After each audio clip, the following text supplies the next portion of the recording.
Tonight, you'll be dozing off from the backseat of your parents' car, softly cradled by the gentle hum of the engine as it travels homeward late at night along a country highway.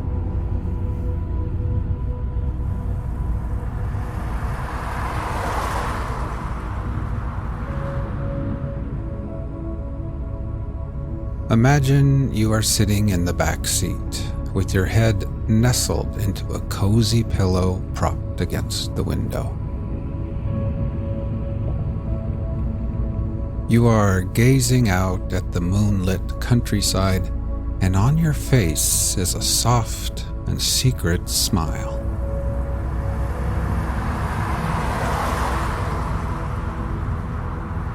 It's late Friday night, after playing in the pep band at your brother's basketball game far from home.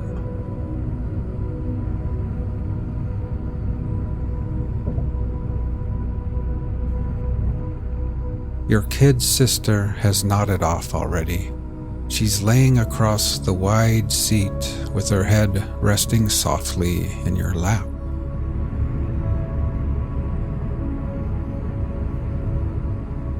You are tired too after a long week of high school and homework, but you're also full of wonder, and that smile on your face is perfectly concealed in the shadows, only illuminated sporadically by the flickering flashes of light cast from the headlights of oncoming cars.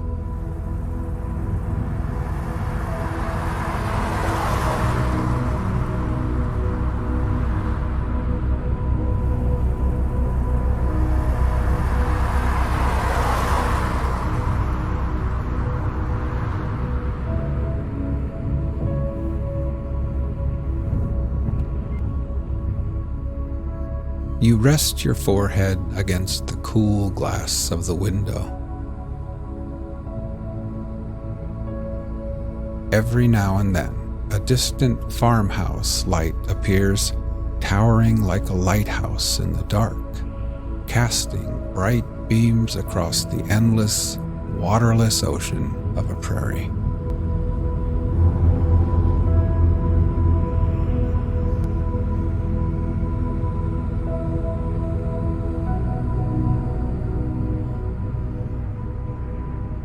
Now, slowly we'll begin to relax.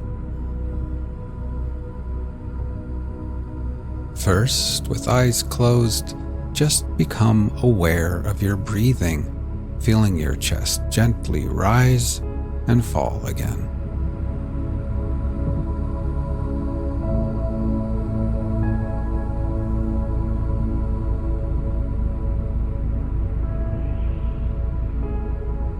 Next, we'll try taking a few deeper breaths, filling our lungs with air, holding it, and then gently exhaling and letting it all go. Ready? Inhale deeply, hold for 3, 2, 1, and then exhale.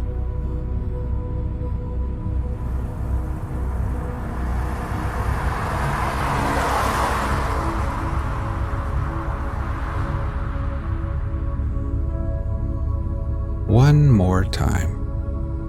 Breathe in deeply, hold for 3, 2, 1, and then exhale.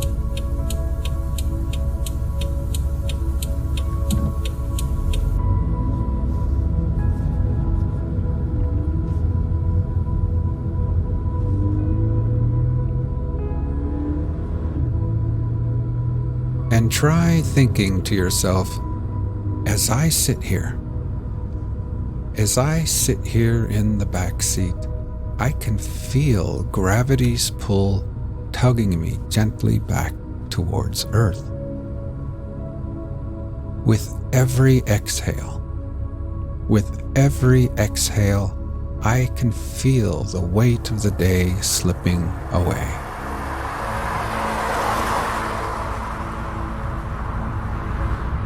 I can feel my feet, my ankles, calves, knees, and my legs, each part of me relaxing deeper and becoming heavier and more relaxed.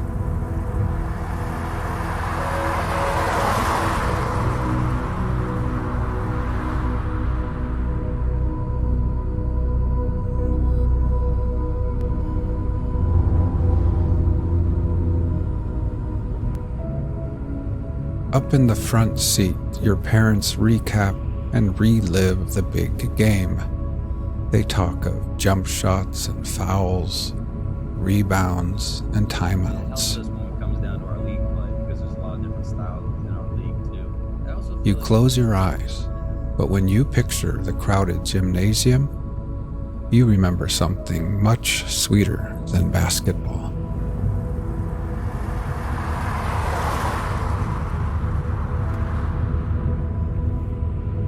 Your mind drifts back, but now the memory of the night is soothing and hypnotic, somehow quieter, as if it all played out in slow motion. Sneakers squeaking on the hardwood floor, cheers blasting out from spirit sections choreographed by cheerleaders and mascots. The aroma of popcorn and hot dogs snaking its way from concessions all the way through the hot air, above the teams and players and referees, and then high into the packed stands where you and the band played and cheered and sang. You quietly reflect on how unexpected your first love appeared in your young life. It feels as if the universe brought it to you slowly, and yet, in the end, also unexpectedly in a flash.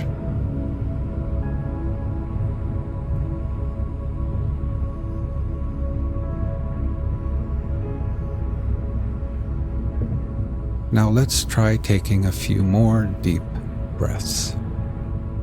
Ready? Breathe in deeply. Hold for 3, 2, 1, and then exhale.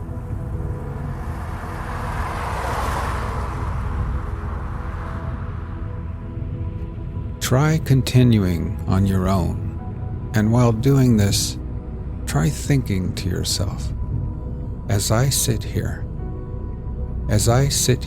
my whole body feels heavy and relaxed. With every exhale, I can feel gravity pulling me back towards Earth gently.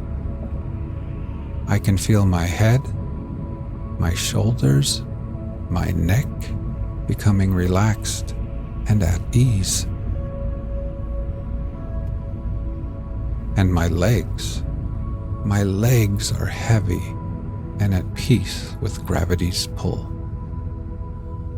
Now my whole body, my legs and feet, my arms and hands, my torso, my head and neck and shoulders, my whole body is completely at peace, relaxed, and at ease.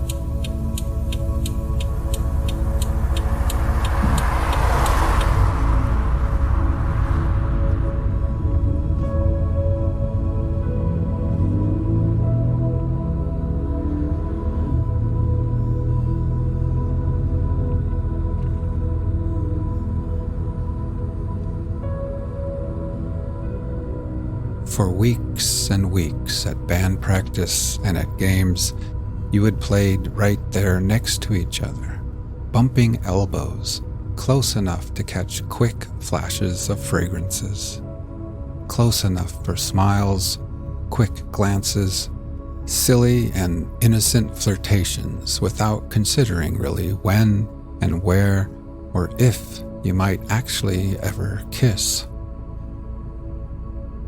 And then, unexpectedly, tonight, it just happened.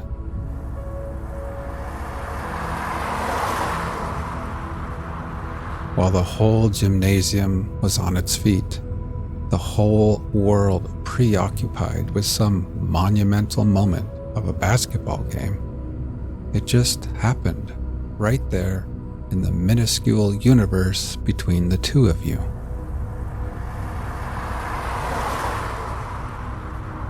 When you think about it now, falling in love was a lot like those farmhouse lights out there in the darkness. Everything approached so slowly at first, off in the distance, hardly moving at all. And then, love gained momentum and approached you carefully and timidly, getting closer and closer, and before you knew it, before you both knew it, true love had rushed up on you in a heartbeat, irresistible and suddenly undeniable.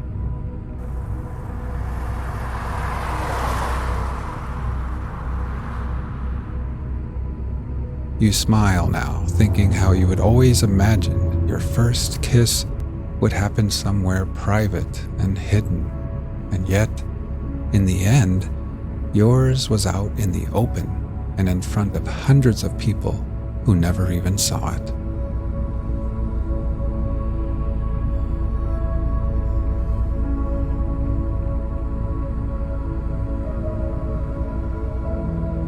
As your parents dial in the AM radio, you finally close your eyes and lean back.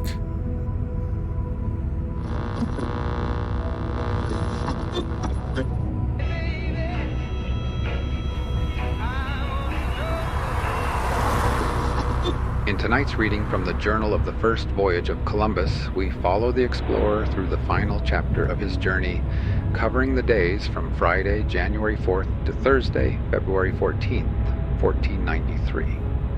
As he prepares to leave the islands behind and sail home to Spain, Columbus reflects on divine guidance, uncertain seas, and the meaning of all he has witnessed. These entries include moments of calm and sudden storms, of prayers offered, letters written, and signs seen in the stars. Journal of the First Voyage of Columbus. Friday, 4th of January. At sunrise, the Admiral weighed the anchor with little wind and turned her head northwest to get clear of the reef by another channel wider than the one by which he entered, which, with others, is very good for coming in front of the Villa de la Navidad, in all which the least depth is from 3 to 9 fathoms. These two channels run northwest and southeast, and the reefs are long, extending from the Cabo Santo to the Cabo de Sierpe for more than 6 leagues, and then a good 3 leagues out to sea. At a league outside Cabo Santo, there are not more than 8 fathoms of depth, and inside that cape, on the east side, there are many sunken rocks and channels to enter between them. All this coast trends northwest and southeast, and it is all beach, with the land very level for about a quarter of a league inland. After that distance, there are very high mountains, and the whole is peopled with a very good race, as they showed themselves to the Christians. Thus, the Admiral navigated to the east, shaping a course for a very high mountain, which looked like an island, but is not one, being joined to the mainland by a very low neck. The mountain has the shape of a very beautiful tent. He gave it the name of Monte Cristi. It is due east of Cabo Santo at a distance of 18 leagues. That day, owing to the light wind, they could not reach within 6 leagues of Monte Cristi. He discovered 4 very low and sandy islets with a reef extending northwest and southeast. Inside there is a large gulf, which extends from this mountain to the southeast at least 20 leagues, which must all be shallow with many sandbanks, and inside numerous rivers which are not navigable. At the same time, the sailor who was sent in the canoe to get tidings of the Pinta reported that he saw a river into which ships might enter. The Admiral anchored at a distance of 6 leagues from Monte Cristi in 19 fathoms, and so kept clear of many rocks and reefs. Here he remained for the night. The admiral gives notice to those who would go to the Villa de la Navidad that to make Monte Cristi, he should stand off the land 2 leagues, etc. But as the coast is now known, it is not given here. The admiral concluded that Chipango was in that island, and that it contained much gold, spices, mastic, and rhubarb. Saturday, 5th of January. At sunrise, the admiral made sail with the land breeze and saw that to the south-southeast of Monte Cristi, between it and an island, there seemed to be a good port to anchor in that night. He shaped an east-southeast course, afterward south-southeast for 6 leagues round the high land, and found a depth of 17 fathoms, with a very clean bottom, going on for 3 leagues with the same soundings. Afterwards it shallowed to 12 fathoms up to the promontory of the mountain, and off the promontory at 1 league the depth of 9 fathoms was found, the bottom clean and all fine sand.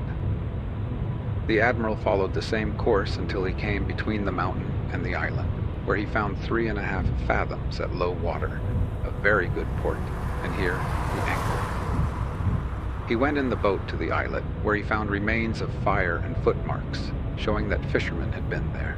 Here they saw many stones painted in colors, or a quarry of such stones, very beautifully worked by nature, suited for the building of a church or other public work, like those he found on the island of San Salvador. On this islet, he also found many plants of mastic. He says that this Monte Cristi is very fine and high, but accessible, and of a very beautiful shape, all the land round it being low, a very fine plain from which the height rises, looking at a distance like an island disunited from other land. Beyond the mountain, to the east, he saw a cape at a distance of 24 miles, which he named Cabo del Becerro, whence to the mountain for 2 leagues there are reefs of rocks, though it appeared as if there were navigable channels between them. It would, however, be advisable to approach in daylight and to send a boat ahead to sound. From the mountain eastward to Cabo del Becerro for 4 leagues there is a beach, and the land is low, but the rest is very high, with beautiful mountains and some cultivation. Inland, a chain of mountains runs northeast and southwest, the most beautiful he had seen, appearing like the hills of Cordova. Some other very lofty mountains appear in the distance toward the south and southeast, and very extensive green valleys with large rivers. All this in such quantity that he did not believe he had exaggerated 1,000th part. Afterwards he saw, to the eastward of the mountain, a land which appeared like that of Monte Cristi in size and beauty. Further to the east and northeast, there is land which is not so high, extending for some 100 miles or near it. Sunday, 6th of January. That port is sheltered from all winds, except north and northwest, and these winds seldom blow in this region. Even when the wind is from those quarters, shelter may be found near the islet in 3 or 4 fathoms. At sunrise, the admiral made sail to proceed along the coast, the course being east, except that it is necessary to look out for several reefs of stone and sand, within which there are good anchorages with channels leading to them. After noon it blew fresh from the east. The admiral ordered a sailor to go to the masthead to look out for reefs, and he saw the caravel Pinta coming, with the wind aft, and she joined the admiral. As there was no place to anchor, owing to the rocky bottom, the admiral returned for 10 leagues to Monte Cristi, with the Pinta in company. Martin Alonso Pinzon came on board the caravel Nina, where the admiral was, and excused himself by saying that he had parted company against his will, giving reasons for it. But the admiral says that they were all false, and that on the night when Pinzon parted company, he was influenced by pride and covetousness. He could not understand whence had come the insolence and disloyalty with which Pinzon had treated him during the voyage. The admiral had taken no notice because he did not wish to give place to the evil works of Satan, who desired to impede the voyage. It appeared that one of the Indians who had been put on board the caravel by the admiral with others had said that there was much gold in an island called Baneca, and as Pinzon's vessel was light and swift, he determined to go there, parting company with the admiral, who wished to remain and explore the coasts of Juana and Española with an easterly course. When Martin Alonso arrived at the island of Banec, he found no gold. He then went to the coast of Española on information from the Indians that there was a great quantity of gold and many mines in that island of Española, which the Indians call Bohio. He thus arrived near the Villa de Navidad, about 15 leagues from it, having then been absent more than 20 days, so that the news brought by the Indians was correct, on account of which the king Guacanagari sent a canoe, and the admiral put a sailor on board, but the Pinta must have gone before the canoe arrived. The admiral says that the Pinta obtained much gold by barter, receiving large pieces the size of 2 fingers in exchange for a needle. Martin Alonso took half, dividing the other half among the crew.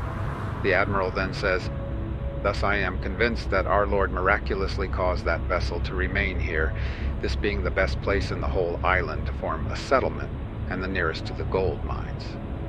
He also says that he knew of another great island to the south of the island of Juana, in which there is more gold than in this island, so that they collect it in bits the size of beans, while in Española they find the pieces the size of grains of wheat.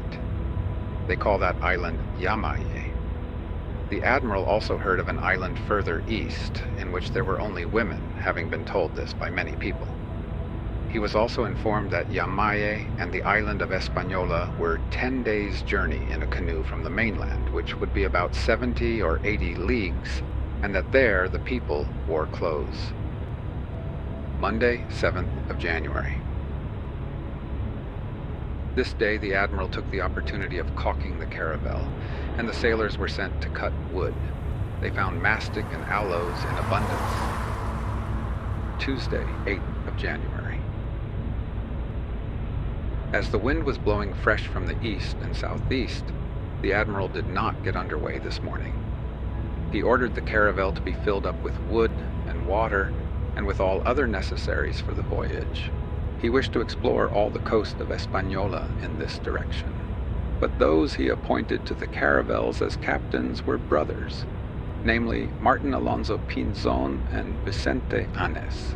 They also had followers who were filled with pride and avarice, considering that all now belonged to them, and unmindful of the honor the admiral had done them. They had not and did not obey his orders, but did and said many unworthy things against him, while Martin Alonso had deserted him from the 21st of November until the 6th of January, without cause or reason, but from disaffection. All these things had been endured in silence by the admiral, in order to secure a good end to the voyage. He determined to return as quickly as possible, to get rid of such an evil company with whom he thought it necessary to dissimulate, although they were a mutinous set, and though he also had with him many good men, for it was not a fitting time for dealing out punishment. The admiral got into the boat and went up the river, which is near, toward the south-southwest of Monte Cristi, a good league. This is where the sailors went to get fresh water for the ships. He found that the sand at the mouth of the river, which is very large and deep, was full of very fine gold, and in astonishing quantity. The admiral thought that it was pulverized in the drift down the river, but in a short time he found many grains as large as lentils, while there was a great deal of the fine powder. As the fresh water mixed with the salt when it entered the sea, he ordered the boat to go up for the distance of a stone's throw. They filled the casks from the boat, and when they went back to the caravel, they found small bits of gold sticking to the hoops of the casks and of the barrel. The admiral gave the name of Rio del Oro to the river. Inside the bar it is very deep, though the mouth is shallow and very wide. The distance to the Villa de la Navidad is 17 leagues, and there are several large rivers on the intervening coast, especially 3 which probably contain much more gold than this one, because they are larger. This river is nearly the size of the Guadalquivir at Cordova, and from it to the gold mines the distance is not more than 20 leagues. The admiral further says that he did not care to take the sand containing gold because their highnesses would have it all as their property at their town of Navidad, and because his first object was now to bring the news and to get rid of the evil company that was with him, whom he had always said were a mutinous set. Wednesday, 9th of January. The admiral made sail at midnight with the wind southeast and shaped an east-northeast course, arriving at a point named Punta Roja, which is 60 miles east of Monte Cristi, and anchored under its lee 3 hours before nightfall. He did not venture to go out at night because there are many reefs until they are known. Afterwards, if, as will probably be the case, channels are found between them, the anchorage, which is good and well sheltered, will be profitable. The country between Monte Cristi and this point where the admiral anchored is very high land, with beautiful plains, the range running east and west, all green and cultivated with numerous streams of water, so that it is wonderful to see such beauty. In all this country there are many turtles, and the sailors took several when they came on shore to lay their eggs at Monte Cristi, as large as a great wooden buckler. On the previous day, when the admiral went to the Rio del Oro, he saw 3 mermaids which rose well out of the sea, but they are not so beautiful as they are painted, though to some extent they have the form of a human face. The admiral says that he had seen some at other times in Guinea on the coast of the Maniqueta. The admiral says that this night, in the name of our Lord, he would set out on his homeward voyage without any further delay whatever, for he had found what he sought, and he did not wish to have further cause of offense with Martin Alonso until their highnesses should know the news of the voyage and what had been done. Afterwards he says, "I will not suffer the deeds of evil-disposed persons with little worth, who, without respect for him to whom they owe their positions, presume to set up their own wills with little ceremony." Thursday, 10th of January. He departed from the place where he had anchored, and at sunset he reached a river, to which he gave the name of Rio de Gracia, 3 leagues to the southeast. He came to at the mouth where there is good anchorage on the east side. There is a bar with no more than 2 fathoms of water, and very narrow across the entrance. It is a good and well-sheltered port, except that there are many shipworms, owing to which the caravel Pinta, under Martin Alonso, received a good deal of damage. He had been here bartering for 16 days and got much gold, which was what Martin Alonso wanted. As soon as he heard from the Indians that the admiral was on the coast of the same island of Española, and that he could not avoid him, Pinzon came to him. He wanted all the people of the ship to swear that he had not been there more than 6 days, but his treachery was so public that it could not be concealed. He had made a law that half of all the gold that was collected was his. When he left this port, he took 4 men and 2 girls by force, but the admiral ordered that they should be clothed and put on shore to return to their homes. This, the admiral says, is a service of your highnesses. For all the men and women are subjects of your highnesses, as well in this island as in the others. Here, where your highnesses already have a settlement, the people ought to be treated with honor and favor, seeing that this island has so much gold and such good spice-yielding lands. Friday, 11th of January. At midnight, the admiral left the Rio de Gracia with the land breeze and steered eastward until he came to a cape named Belprado, at a distance of 4 leagues. To the southeast is the mountain to which he gave the name of Monte de Plata, 8 leagues distant. Thence, from the Cape Belprado to east-southeast, is the point named Angel, 18 leagues distant, and from this point to the Monte de Plata there is a gulf with the most beautiful lands in the world, all high and fine lands which extend far inland. Beyond there is a range of high mountains running east and west, very grand and beautiful. At the foot of this mountain there is a very good port, with 14 fathoms in the entrance. The mountain is very high and beautiful, and all the country is well peopled. The admiral believed there must be fine rivers and much gold. At a distance of 4 leagues east-southeast of Cabo del Angel, there is a cape named Punta del Hierro, and on the same course, 4 more leagues, a point is reached named Punta Seca. Thence, 6 leagues further on, is Cabo Redondo, and further on Cabo Frances, where a large bay is formed, but there did not appear to be anchorage in it. A league further on is Cabo del Buen Tiempo, and thence, a good league south-southeast, is Cabo Tajado. Thence, to the south, another cape was sighted at a distance of about 15 leagues. Today, great progress was made, as wind and tide were favorable. The admiral did not venture to anchor for fear of the rocks, so he was hove to all night. Saturday, 12th of January. Towards dawn, the admiral filled and shaped a course to the east with a fresh wind, running 20 miles before daylight, and in 2 hours afterwards 24 miles. Thence he saw land to the south and steered toward it, distant 48 miles. During the night, he must have run 28 miles north-northeast to keep the vessels out of danger. When he saw the land, he named one cape that he saw Cabo de Padre y Hijo, because at the east point there are 2 rocks, one larger than the other.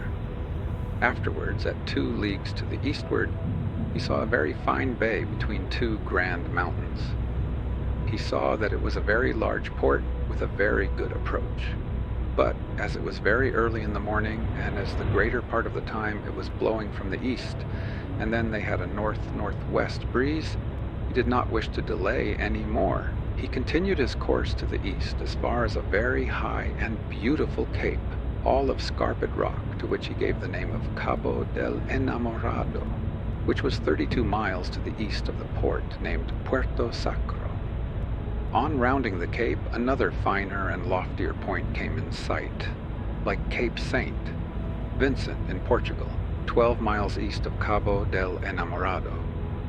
As soon as he was abreast of the Cabo del Enamorado, the admiral saw that there was a great bay between this and the next point, 3 leagues across, and in the middle of it a small island. The depth is great at the entrance close to the land. He anchored here in 12 fathoms and sent the boat on shore for water and to see if intercourse could be opened with the natives, but they all fled.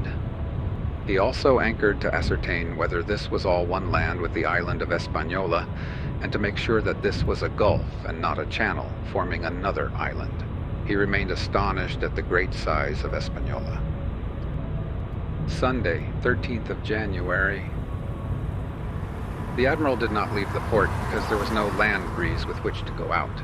He wished to shift to another better port because this was rather exposed. He also wanted to wait in that haven the conjunction of the sun and moon, which would take place on the 17th of this month, and the opposition of the moon with Jupiter and conjunction with Mercury, the sun being in opposition to Jupiter, which is the cause of high winds. He sent the boat on shore to a beautiful beach to obtain yams for food.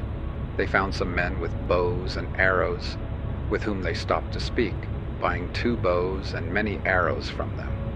They asked one of them to come on board the caravel and see the admiral, who says that he was very wanting in reverence, more so than any native he had yet seen. His face was all stained with charcoal, but in all parts there is the custom of painting the body different colors. He wore his hair very long, brought together and fastened behind, and put into a small net of parrot's feathers. He was naked, like all the others. The admiral supposed that he belonged to the Caribs, who eat men, and that the gulf he had seen yesterday formed this part of the land into an island by itself. The admiral asked about the Caribs, and he pointed to the east, near at hand, which means that he saw the admiral yesterday before he entered the bay. The Indian said there was much gold to the east, pointing to the poop of the caravel, which was a good size, meaning that there were pieces as large. He called gold tuob, and did not understand Cayona, as they call it in the first part of the island that was visited, nor Noze, the name in San Salvador and the other islands. Copper, or a base gold, is called tuob in Española. Of the island of Matinino, this Indian said that it was peopled by women without men, and that in it there was much tuob, which is gold or copper, and that it is more to the east of Carib. He also spoke of the island of Goanan, where there was much tuob. The admiral says that he had received notices of these islands from many persons, that in the other islands the natives were in great fear of the Caribs, called by some of them Canaba, but in Española, Carib. He thought they must be an audacious race, for they go to all these islands and eat the people they can capture.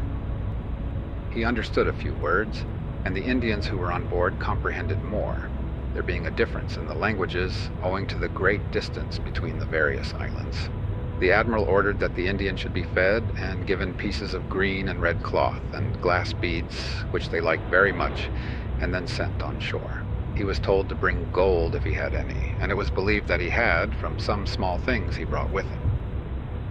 When the boat reached the shore, there were 55 men behind the trees, naked and with very long hair as the women wear it in Castile.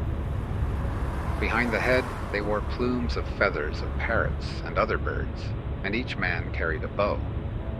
The Indian landed and signed to the others to put down their bows and arrows, and a piece of a staff, which is very heavy, carried instead of a sword. As soon as they came to the boat, the crew landed and began to buy the bows and arrows and other arms in accordance with an order of the admiral. Having sold 2 bows, they did not want to give more, but began to attack the Spaniards and to take hold of them. They were running back to pick up their bows and arrows where they had laid them aside, and took cords in their hands to bind the boat's crew. Seeing them rushing down and being prepared, for the admiral always warned them to be on their guard, the Spaniards attacked the Indians and gave one a slash with a knife in the buttocks, wounding another in the breast with an arrow. Seeing that they could gain little, although the Christians were only 7 and they numbered over 50, they fled so that none were left, throwing bows and arrows away.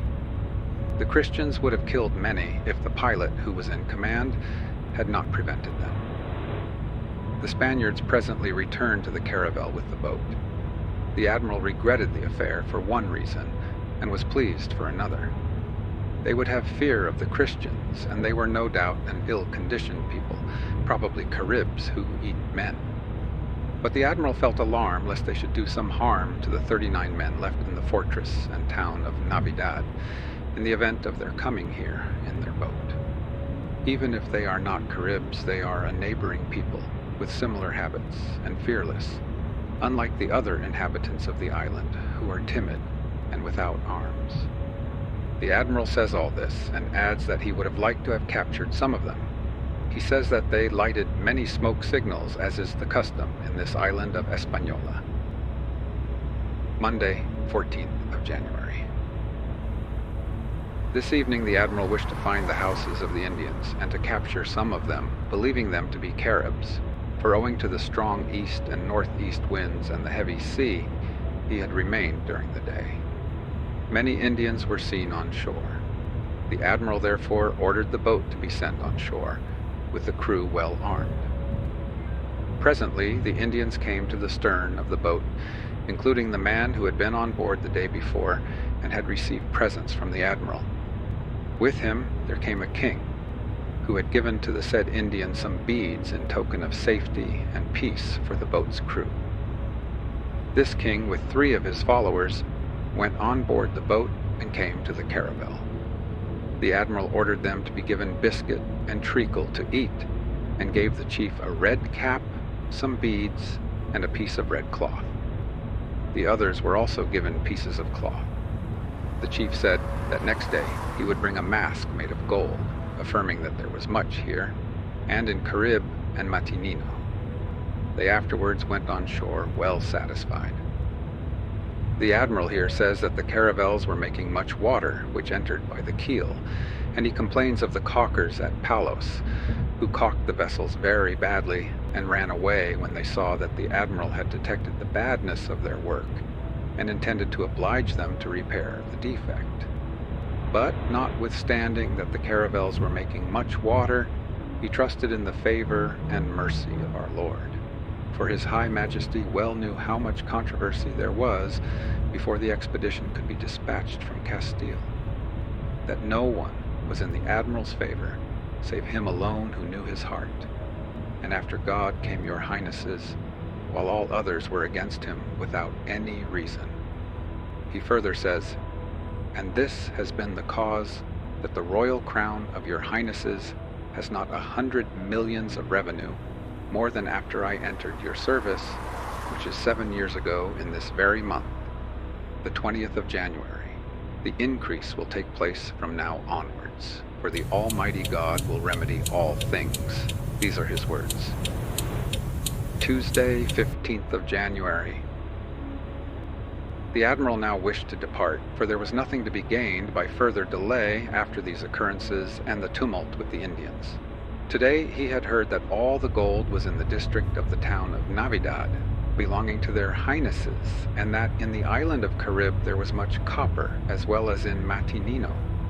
The intercourse at Carib would, however, be difficult, because the natives are said to eat human flesh. Their island would be in sight from thence, and the admiral determined to go there, as it was on the route, and thence to Matinino, which was said to be entirely peopled by women without men. He would thus see both islands, and might take some of the natives. The admiral sent the boat on shore, but the king of that district had not come, for his village was distant. He, however, sent his crown of gold, as he had promised, and many other natives came with cotton and bread made from yams, all with their bows and arrows. After the bartering was finished, 4 youths came to the caravel. They appeared to the admiral to give such a clear account of the islands to the eastward, on the same route as the admiral would have to take, that he determined to take them to Castile with him. He says that they had no iron nor other metals, at least none was seen, but it was impossible to know much of the land in so short a time, owing to the difficulty with the language, which the admiral could not understand except by guessing, nor could they know what was said to them in such a few days. The bows of these people are as large as those of France or England. The arrows are similar to the darts of the natives who have been met with previously, which are made of young canes, which grow very straight, and 1.5 yards or 2 yards in length. They point them with a piece of sharp wood, 1.5 spans long, and at the end some of them fix a fish's tooth, but most of them anoint it with an herb.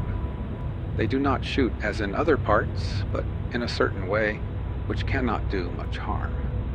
Here they have a great deal of fine and long cotton, and plenty of mastic. The bows appeared to be of yew, and there is gold and copper. There is also plenty of agi, which is their pepper, which is more valuable than pepper, and all the people eat nothing else, it being very wholesome. 50 caravels might be annually loaded with it from Española. The admiral says that he found a great deal of weed in this bay, the same as was met with at sea when he came on this discovery. He therefore supposed that there were islands to the eastward in the direction of the position where he began to meet with it, for he considers it certain that this weed has its origin in shallow water near the land, and if this is the case, these Indies must be very near the Canary Islands. For this reason, he thought the distance must be less than 400 leagues. Wednesday, 16th of January. They got underway 3 hours before daylight and left the Gulf, which was named Golfo de las Flechas, with the land breeze. Afterwards there was a west wind, which was fair to go to the island of Carib on an east-northeast course. This was where the people live of whom all the natives of the other islands are so frightened, because they roam over the sea in canoes without number and eat the men they can capture. The admiral steered the course indicated by one of the 4 Indians he took yesterday in the Puerto de las Flechas. After having sailed about 64 miles, the Indians made signs that the island was to the southeast. The admiral ordered the sails to be trimmed for that course, but after having proceeded on it for 2 leagues, the wind freshened from a quarter, which was very favorable for the voyage to Spain. The admiral had noticed that the crew were downhearted when he deviated from the direct route home, reflecting that both caravels were leaking badly, and that there was no help but in God. He therefore gave up the course leading to the islands, and shaped a direct course for Spain east-northeast. He sailed on this course, making 48 miles, which is 12 leagues, by sunset. The Indians said that by that route they would fall in with the island of Matinino, peopled entirely by women without men, and the admiral wanted very much to take 5 or 6 of them to the sovereigns. But he doubted whether the Indians understood the route well, and he could not afford to delay by reason of the leaky condition of the caravels. He, however, believed the story, and that at certain seasons men came to them from the island of Carib, distant 10 or 12 leagues. If males were born, they were sent to the island of the men, and if females, they remained with their mothers. The admiral says that these 2 islands cannot have been more than 15 or 20 leagues to the southeast from where he altered course, the Indians not understanding how to point out the direction. After losing sight of the cape, which was named San Theramo, which was left 16 leagues to the west, they went for 12 leagues east-northeast. The weather was very fine. Thursday, 17th of January. The wind went down at sunset yesterday, the caravels having sailed 14 glasses, each a little less than half an hour, at 4 miles an hour, making 28 miles. Afterwards the wind freshened, and they ran all that watch, which was 10 glasses. Then another 6 until sunrise at 8 miles an hour, thus making altogether 84 miles, equal to 21 leagues, to the east-northeast, and until sunset 44 miles or 11 leagues to the east. Here a booby came to the caravel, and afterwards another. The admiral saw a great deal of gulfweed. Friday, 18th of January. During the night they steered east-southeast with little wind for 40 miles, equal to 10 leagues, and then 30 miles or 7.5 leagues until sunrise. All day they proceeded with little wind to east-northeast and northeast by east, more or less, her head being sometimes north and at others north-northeast. And, counting one with the other, they made 60 miles, or 15 leagues. There was little weed, but yesterday and today the sea appeared to be full of tunnies. The admiral believed that from there they must go to the tunny fisheries of the Duke of Conil and Cadiz. He also thought they were near some islands, because a frigate bird flew round the caravel, and afterwards went away to the south-southeast. He said that to the southeast of the island of Española were the islands of Carib, Matinino, and many others. Saturday, 19th of January. During the night they made good 56 miles north-northeast and 64 northeast by north. After sunrise they steered northeast with the wind fresh from southwest, and afterwards west-southwest, 84 miles, equal to 21 leagues. The sea was again full of small tunnies. There were boobies, frigate birds, and terns. Sunday, 20th of January. It was calm during the night with occasional slants of wind, and they only made 20 miles to the northeast. After sunrise they went 11 miles southeast and then 36 miles north-northeast, equal to 9 leagues.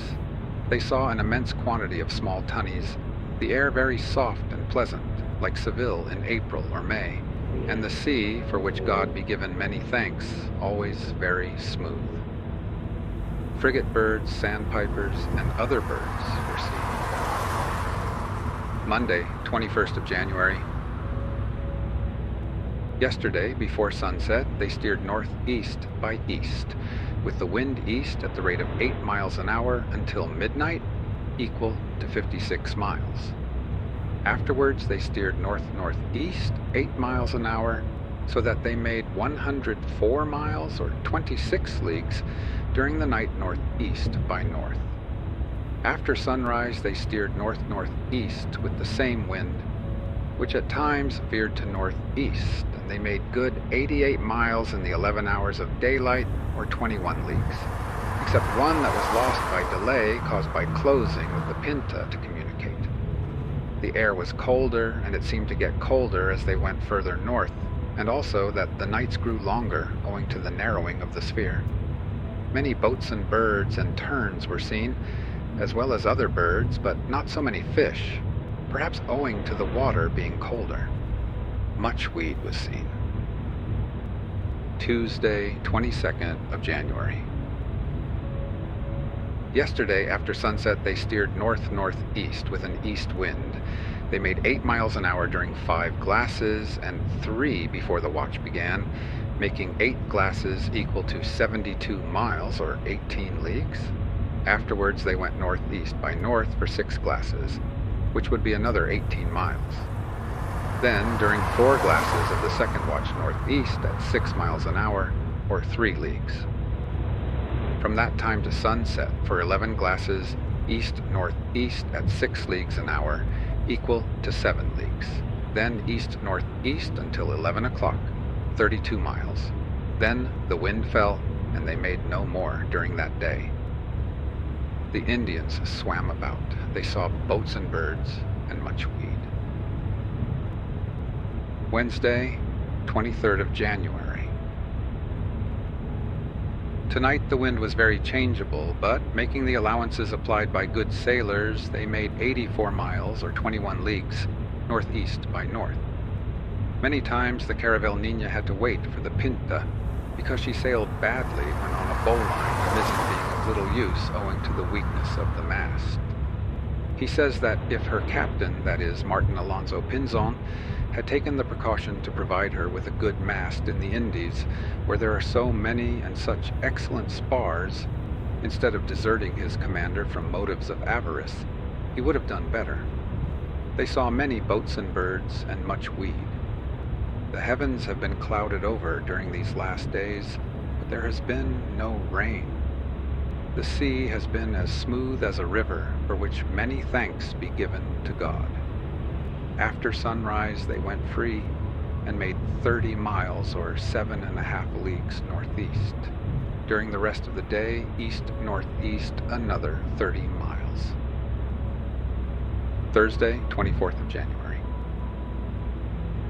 They made 44 miles or 11 leagues during the night, allowing for many changes in the wind, which was generally northeast. After sunrise until sunset, east, northeast, 14 leagues. Friday, 25th of January. They steered during part of the night east-northeast for 13 glasses, making 9.5 leagues. Then north-northeast, 6 miles. The wind fell, and during the day they only made 28 miles east-northeast, or 7 leagues. The sailors killed a tunny and a very large shark, which was very welcome, as they now had nothing but bread and wine, and some yams from the Indies. Saturday, 26th of January. This night they made 56 miles or 14 leagues east-southeast. After sunrise they steered east-southeast and sometimes southeast, making 40 miles up to 11 o'clock. Afterwards they went on another tack, and then on a bowline, 24 miles or 6 leagues to the north until night. Sunday, 27th of January. Yesterday, after sunset, they steered northeast and northeast by north at the rate of 5 miles an hour, which in 13 hours would be 65 miles or 16.5 leagues. After sunrise, they steered northeast 24 miles or 6 leagues until noon, and from that time until sunset, 3 leagues east-northeast. Monday, 28th of January. All night they steered east-northeast 36 miles or 9 leagues. After sunrise until sunset, east-northeast 20 miles or 5 leagues. The weather was temperate and pleasant. They saw boats and birds, sandpipers, and much weed. Tuesday, the 29th of January. They steered east-northeast 39 miles or 9.5 leagues, and during the whole day, 8 leagues. The air was very pleasant, like April in Castile. The sea smooth, and fish they called dorados came on board. Wednesday, 30th of January. All this night, they made 6 leagues east-northeast, and in the day southeast by south 13.5 leagues. Boatswain birds, much weed, and many tunnies. Thursday, 31st of January. This night they steered northeast by north 30 miles, and afterwards northeast 35 miles or 16 leagues. From sunrise to night, east-northeast 13.5 leagues. They saw boatswain birds and terns. Friday, 1st of February, they made 16.5 leagues east-northeast during the night and went on the same course during the day 29.25 leagues. The sea very smooth, thanks be to God. Saturday, 2nd of February. They made 40 miles or 10 leagues east-northeast this night. In the daytime, with the same wind aft, they went 7 miles an hour, so that in 11 hours they had gone 77 miles or 9.25 leagues. The sea was very smooth, thanks be to God, and the air very soft. They saw the sea so covered with weed that if they had not known about it before, they would have been fearful of sunken rocks. They saw terns. Sunday, 3rd of February. This night, the wind being aft and the sea very smooth, thanks be to God, they made 29 leagues. The North Star appeared very high, as it does off Cape St. Vincent. The Admiral was unable to take the altitude, either with the astrolabe or with the quadrant, because the rolling caused by the waves prevented it. That day he steered his course east-northeast, going 10 miles an hour, so that in 11 hours he made 27 leagues. Monday, 4th of February. During the night, the course was northeast by east, going 12 miles an hour part of the time, and the rest 10 miles. Thus they made 130 miles, or 32 leagues and a half. The sky was very threatening and rainy, and it was rather cold, by which they knew that they had not yet reached the Azores. After sunrise, the course was altered to east. During the whole day they made 77 miles, or 19.25 leagues. Tuesday, 5th of February. This night they steered east and made 55 miles, or 13.5 leagues. In the day they were going 10 miles an hour, and in 11 hours made 110 miles, or 27.5 leagues. They saw sandpipers and some small sticks, a sign that they were near land. Wednesday, 6th of February. They steered east during the night, going at the rate of 11 miles an hour, so that in the 13 hours of the night they made 143 miles, or 35.25 leagues. They saw many birds. In the day they went 14 miles an hour, and made 154 miles, or 38.5 leagues, so that, including night and day, they made 74 leagues, more or less. Vicente Yanez said that they had left the island of Flores to the north and Madeira to the east.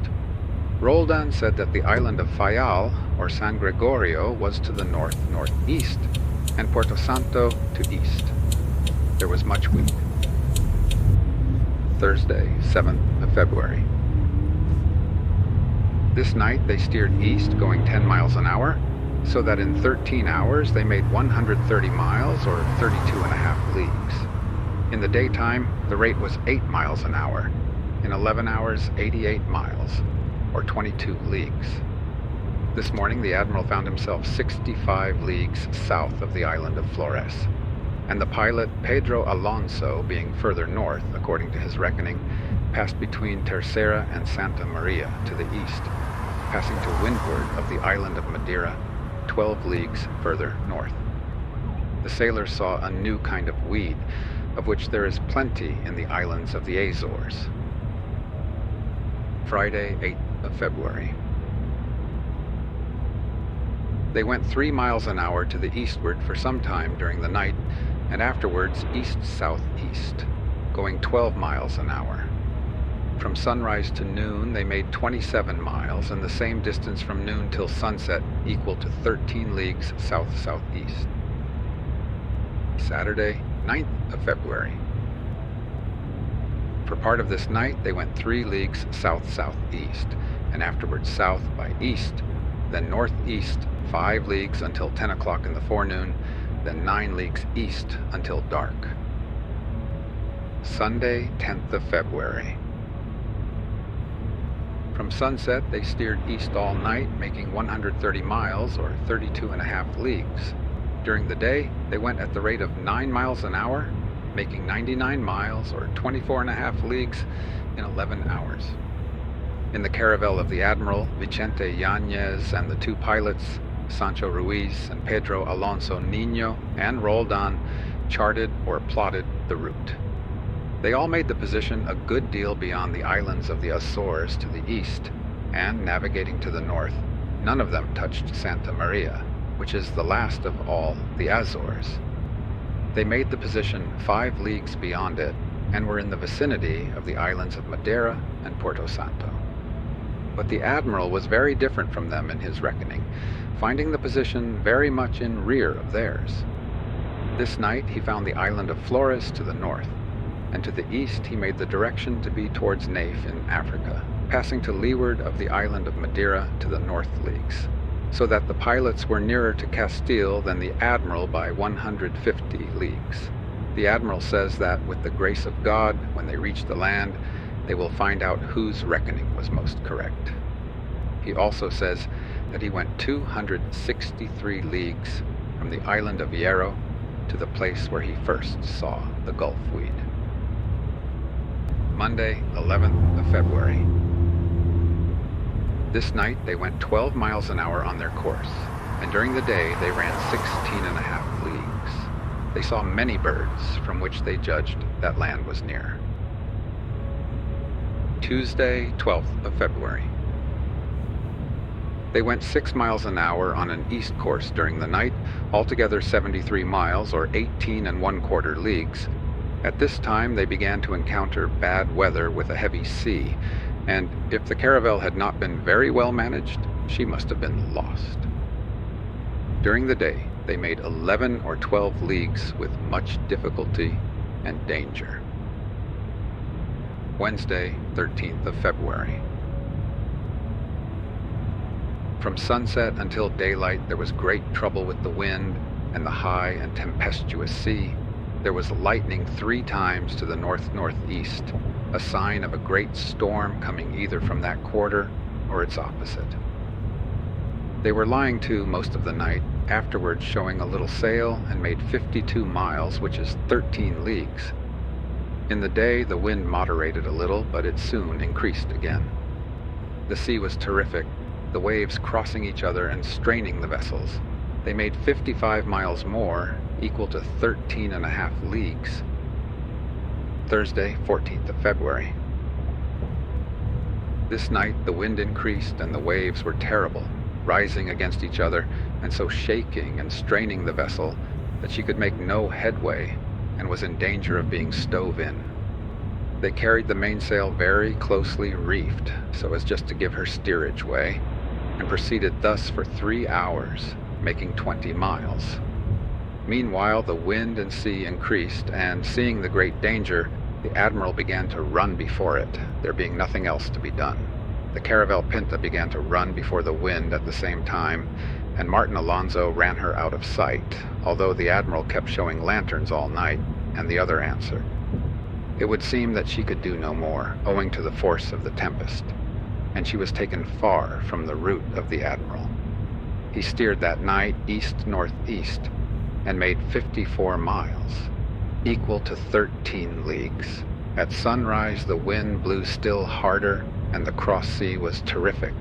They continued to show the closely reefed mainsail to enable her to rise from between the waves, or she would otherwise have been swamped. An east-northeast course was steered, and afterwards northeast by east for 6 hours, making 7.5 leagues. The Admiral ordered that a pilgrimage should be made to Our Lady of Guadalupe, carrying a candle of 6 pounds of weight in wax, and that all the crew should take an oath that the pilgrimage should be made by the man on whom the lot fell. As many chickpeas were got as there were persons on board, and on one a cross was cut with a knife. They were then put into a cap and shaken up. The first who put in his hand was the admiral, and he drew out the chickpea with a cross, so the lot fell on him, and he was bound to go on the pilgrimage and fulfill the vow. Another lot was drawn to go on pilgrimage to Our Lady of Loreto, which is in the March of Ancona, in the Papal territory, a house where Our Lady works many and great miracles. The lot fell on a sailor of the port of Santa Maria, named Pedro de Villa, and the admiral promised to pay his traveling expenses. Another pilgrimage was agreed upon to watch for one night in Santa Clara at Moguer, and have a mass said, for which they again used the chickpeas, including the one with a cross. The lot again fell on the admiral. After this, the admiral and all the crew made a vow that, on arriving at the first land, they would all go in procession, in their shirts, to say their prayers in a church dedicated to Our Lady. Besides these general vows made in common, each sailor made a special vow, for no one expected to escape, holding themselves for lost, owing to the fearful weather from which they were suffering. The want of ballast increased the danger of the ship, which had become light owing to the consumption of the provisions and water. On account of the favorable weather enjoyed among the islands, the admiral had omitted to make provision for this need, thinking that ballast might be taken on board at the island inhabited by women, which he had intended to visit. The only thing to do was to fill the barrels that had contained wine or fresh water with water from the sea, and this supplied a remedy. Here the admiral writes of the causes which made him fear that he would perish, and of others that gave him hope that God would work his salvation in order that such news as he was bringing to the sovereigns might not be lost. It seemed to him that the strong desire he felt to bring such great news, and to show that all he had said and offered to discover had turned out true, suggested the fear that he would not be able to do so, and that each stinging insect would be able to thwart and impede the work. He attributes this fear to his little faith and to his want of confidence in divine providence. He was comforted, on the other hand, by the mercies of God in having vouchsafed him such a victory, in the discoveries he had made, and in that God had complied with all his desires in Castile, after much adversity and many misfortunes. As he had before put all his trust in God, who had heard him and granted all he sought, he ought now to believe that God would permit the completion of what had been begun, and ordain that he should be saved, especially as he had freed him on the voyage out, when he had still greater reason to fear, from the trouble caused by the sailors and people of his company, who all with one voice declared their intention to return, and protested that they would rise against him. But the eternal God gave him force and valor to withstand them all, and in many other marvelous ways had God shown his will in this voyage, besides those known to their highnesses. Thus he ought not to fear the present tempest, though his weakness and anxiety prevent him from giving tranquility to his mind. He says further that it gave him great sorrow to think of the two sons he left at their studies in Cordova, who would be left orphans without father or mother in a strange land, while the sovereigns would not know of the services he had performed in this voyage, nor would they receive the prosperous news which would move them to help the orphans. To remedy this, and that their highnesses might know how our Lord had granted a victory in all that could be desired respecting the Indies, and that they might understand that there were no storms in those parts, which may be known by the herbs and trees which grow even within the sea. Also, that the sovereigns might still have information, even if he perished in the storm, he took a parchment and wrote on it as good an account as he could of all he had discovered, entreating anyone who might pick it up to deliver it to the sovereigns. He rolled this parchment up in waxed cloth, fastened it very securely, ordered a large wooden barrel to be brought, and put it inside, so that no one else knew what it was. They thought that it was some act of devotion, and so he ordered the barrel to be thrown into the sea. Afterwards, in the showers and squalls, the wind veered to the west, and they went before it, only with the foresail, in a very confused sea, for 5 hours.